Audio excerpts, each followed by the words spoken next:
So let's get into how to actually work on resource guarding.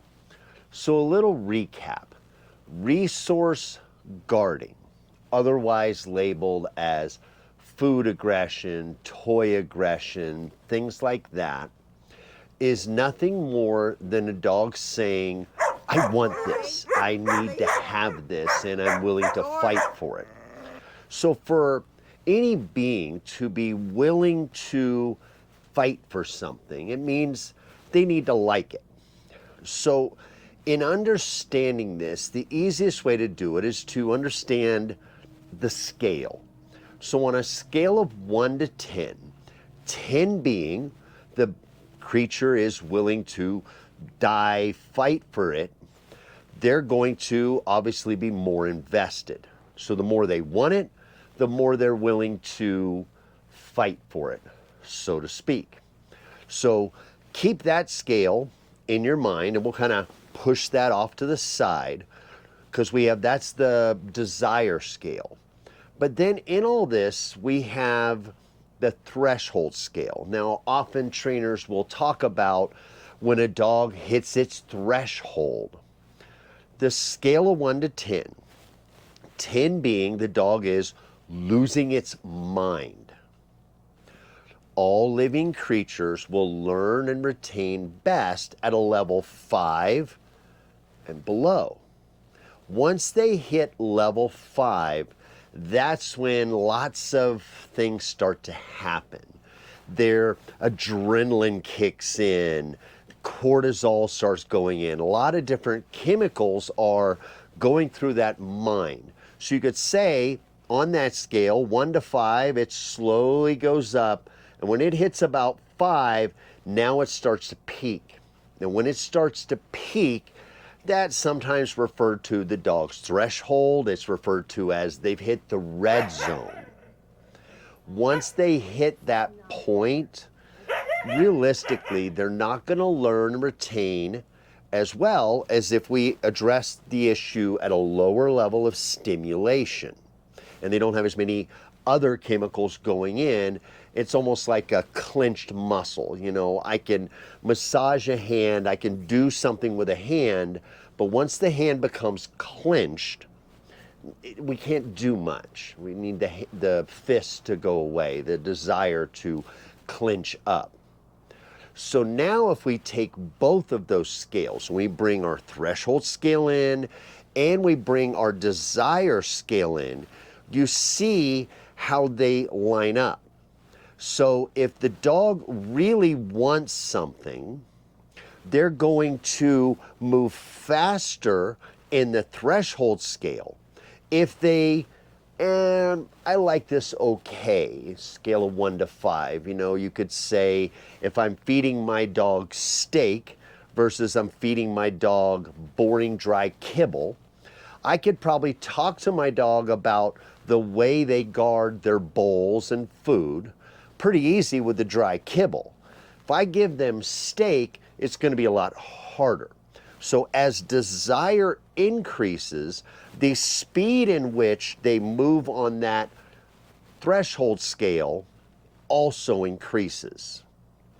Now there's a lot of different approaches when it comes to working with dogs with resource guarding. First and foremost, in any approach that you want to take working with dogs, whether that's counter conditioning, whether that's setting boundaries, we want to always take into account our thresholds. Because remember, once a dog goes up on that threshold, they are now in the red zone. Their ability to learn and retain has gone down dramatically. Let's go back and say, what can a resource be? Some basic examples, not limited to everything, just basic examples. We could have food, we can have toys, and we could even have what you could say are possessions. That can be anything the dog likes. So a possession can be, I like my house, I like my person, I like this other dog, I like a toy, I like food, so on. Anything the dog has an affinity for, it can decide to guard and protect. Counter conditioning is a technique that we use in dog training where when the dog is stimulated, I'm going to interrupt the dog, or when the dog looks back to me, I'm going to give them something positive when they give me what I want.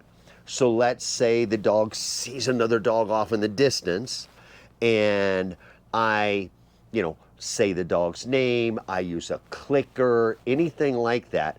The dog looks back to me and I say, "Good dog," and I give them a treat. You can say that we've created a marker, and what the marker is when the dog is stimulated and it looks back to the handler away from the thing that stimulated it, I am rewarding the checking back in with me behavior. The more you do this, the more this starts to become a patterned response to stimulation. In a basic sense, we are interrupting the dog's thoughts. I am not a believer in only using counter conditioning because I believe in getting involved in the conversation. By getting involved in the conversation, I might bump the leash, I might step in front of the dog. In other videos we've talked about, by us applying a certain amount of pressure in a conversation, remember, we're still looking at our scales. I don't want arguments, I want conversations, kind of like someone tapping us on the shoulder and saying, "Excuse me." I want to get involved. By getting involved in the conversation, we are also reminding our dogs, "I can keep you safe," so on and so forth. We want to know that whenever the dog is over-focused on something, that they want to look to us for, you could say, permission. May I have something to eat? People will do things like making their dog sit before they give them their food, or anything like that. Make them sit before they go out the door. We're doing nothing more than interrupting the dog's thought process. I want to go out the door. I want to eat this food. I want this squeaky toy.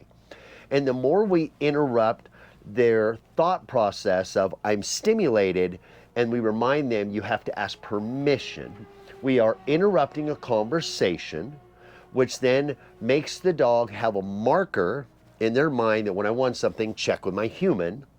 And now it's become a pattern of their actual thought process.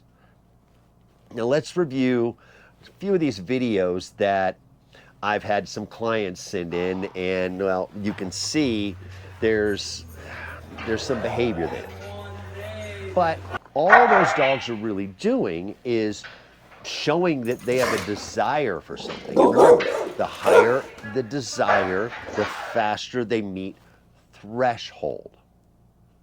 But there's more to this than just counter conditioning and understanding scales and thresholds. The number one mistake that people make when working with resource guarding is their timing and the dog's timing. So we can bring in, another scale. So let's bring this one in. And on this scale, we have rude, pushy, forward, dominant. And on this side, I have polite, manners, and submissive. If this is neutral, the center, where we are culturally, we're on this side. We're nice, we're polite, we have manners. Now our dogs need us to be neutral. Now all neutral really is the countertops in your kitchen, the couch that you're sitting on. When you apply pressure, they don't go anywhere, so they're neutral. So if we go back and we start looking at our different scales and we go, what is 1 to 5?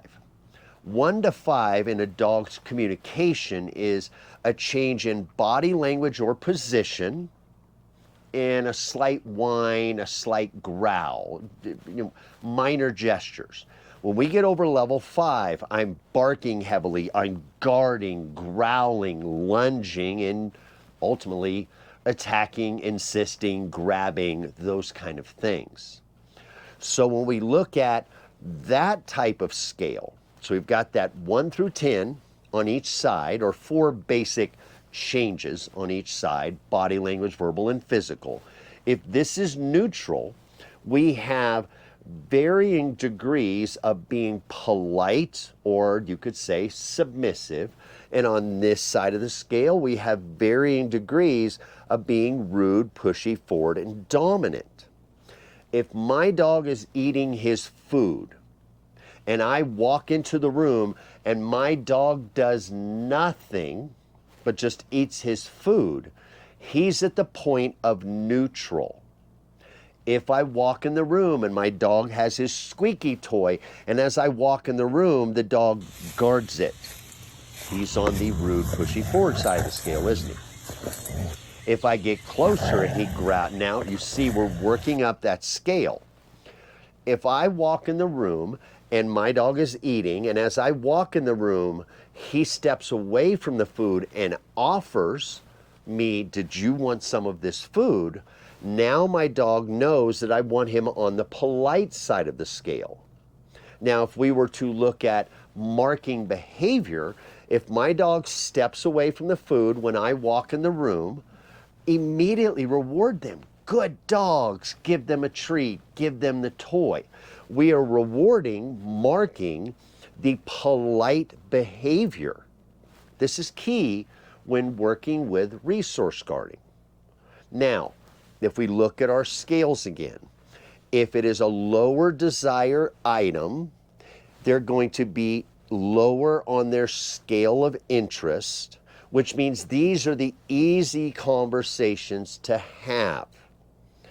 Those are the ones I need you to have. I need you to have the easy conversations first. If you try to have these hard, heavy conversations, that doesn't mean that's how the dogs learn. I need you to have more small conversations. If your dog is food aggressive, but is also a jerk when he's on the couch, so when you go to sit down, they guard the couch. When another dog tries to get on the couch, they're attacking. You've already, which side of that scale are they on? They're already on the rude, pushy side. Where should they be? In daily general lives, our dogs should always be on the polite side of the scale, no matter what they're invested in. When you have guests over, the dog should be making room for the guests, not "Who are you? What do you want? Why are you here?"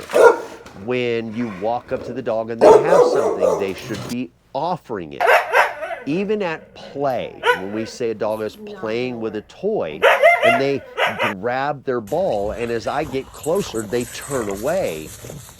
Although we can look at that and say it's play and they're playing keep away and they want to see if I want to chase them, I still want you to be able to say "leave it" or interrupt them.